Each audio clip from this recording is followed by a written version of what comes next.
So for today, I will going to teach you how to increase your Google Play transfer limit. So basically, for you to increase your transfer limit on your Google Play, you will going to open your Google Play account or Google Play application on your device. And then after that, click on your profile. And then once you clicked in, you will see the three dots on the top right corner of your screen. And once you click the three dots, you will enter or tender an amount based on your preference, and after that you will going to click the OK for you to able to increase your transfer limit of your Google Play.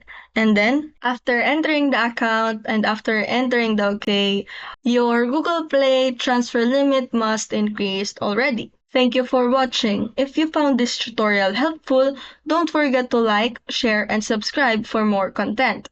Let me know in the comments if you have any questions or feedback. Until next time, keep learning.